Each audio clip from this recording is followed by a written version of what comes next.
Welcome to This Explainer.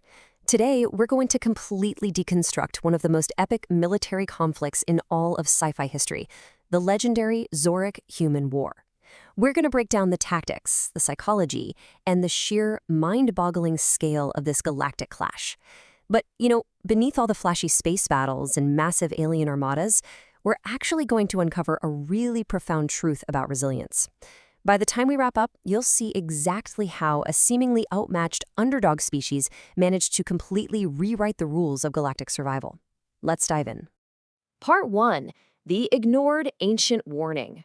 We're jumping back 300 years before the war began. To truly get to the bottom of this conflict, we have to travel back exactly 3 centuries before the skies caught fire, back to a very specific, chilling directive left behind by an ancient alien civilization. The message was simple: never allow humans to unite. It was this ominous, incredibly clear warning passed down through the ages, but tragically and honestly with a whole lot of arrogance, absolutely nobody in the galaxy listened to it. They just treated it like a myth, just some archaic footnote in galactic history. So this naturally brings us to a massive, lingering question.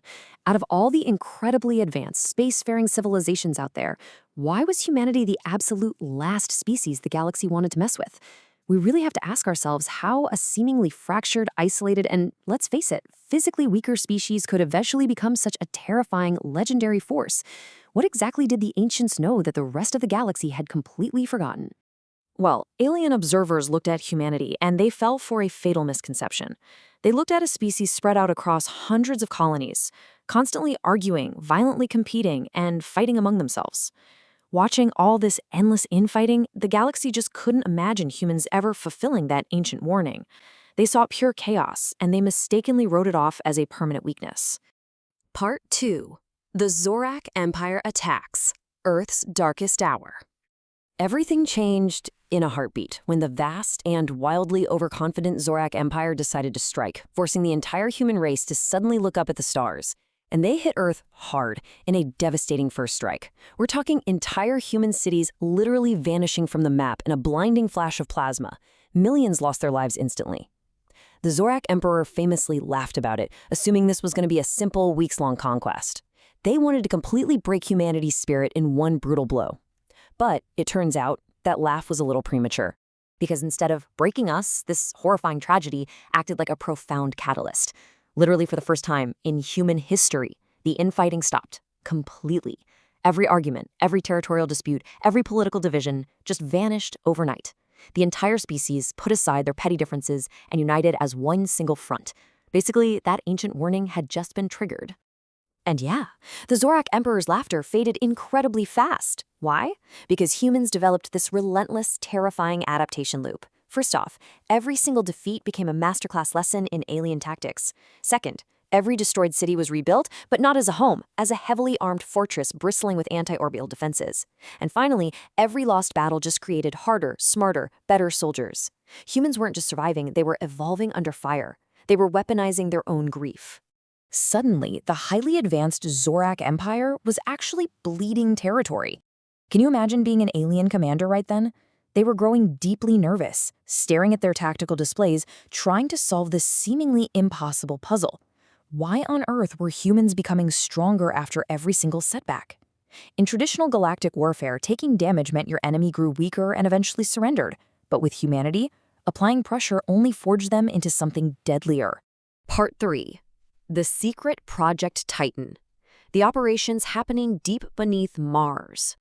While the front lines were desperately, and I mean desperately, holding the Zorak forces at bay, something absolutely massive was happening in the shadows. Humanity had secretly pooled its resources deep beneath the surface of Mars. We're talking thousands of next-generation warships, millions of autonomous combat drones, and these advanced AI battle systems capable of calculating 1 million strike vectors a second. For 20 solid years, they quietly built this terrifying armada in absolute secrecy. By the time Zorak scouts finally peeked beneath the Martian soil, it was far, far too late. Part 4. The Unstoppable Species. The climax of the conflict known as the Great Invasion. Now, this number is just staggering. 100,000. Finally realizing the total existential threat humanity now posed, the Zorak Emperor ordered absolute total war. He unleashed the largest alien armada in galactic history straight into human space. 100,000 warships just jumped into the system at once. Historical records describe this moment so vividly. There were so many ships with their engines burning so intensely that they literally blacked out the stars. When we break down the timeline, it's wild how this builds up. Think about it. You've got centuries of total ignorance starting 300 years ago. Then 20 years of secret underground preparation with Project Titan. And it all culminates in the Great Invasion, a brutal, apocalyptic 7-day battle where the rest of the galaxy watched entire moons get destroyed and space itself seemingly catch fire. But here's the kicker. That chaotic 7-day stalemate, it was merely the setup for a brilliant 3-day conclusion. And that 3-day conclusion was the ultimate bait and switch. Human commanders had completely anticipated the Emperor's massive push. They baited the vast Zorak fleet out into deep space, drawing them way away from their supply lines, right into a kill zone that had been prepped years earlier. Thousands of those hidden Martian warships were just sitting there, waiting. The battle raged for 3 grueling days, but the outcome was absolutely decisive. Of the massive fleets that entered that deep space sector, only one returned: humanity's. So when the space dust finally settled, the galaxy had to take a really hard look at what just happened. Were humans the strongest physically? No. Were they the smartest or the most technologically advanced? No way. Were they the oldest? Definitely not. But did they possess an absolute stubborn refusal to stay down? Yes, 100 times yes. And that one specific trait made them entirely unmatched. Months later, the Galactic Council convened during this wild era of newfound peace. The oldest alien species there, an elder alien, finally spoke up to a young diplomat acknowledging that 300-year-old prophecy. They perfectly summed up the overarching theme of this entire historical postmortem, saying, because once humanity stands together, nothing in the galaxy can stop them. The warning, you see, was never about our weapons. It was always about our unity. Which brings me to a final thought for you right here and now. This whole explainer, while detailing a massive sci-fi war, really serves as a powerful mirror for us. The mechanics of human victory were adaptation, resilience, and most importantly, unity. So I leave you with this. If unity makes us truly unstoppable in the face of absolute annihilation, what monumental challenges could we overcome?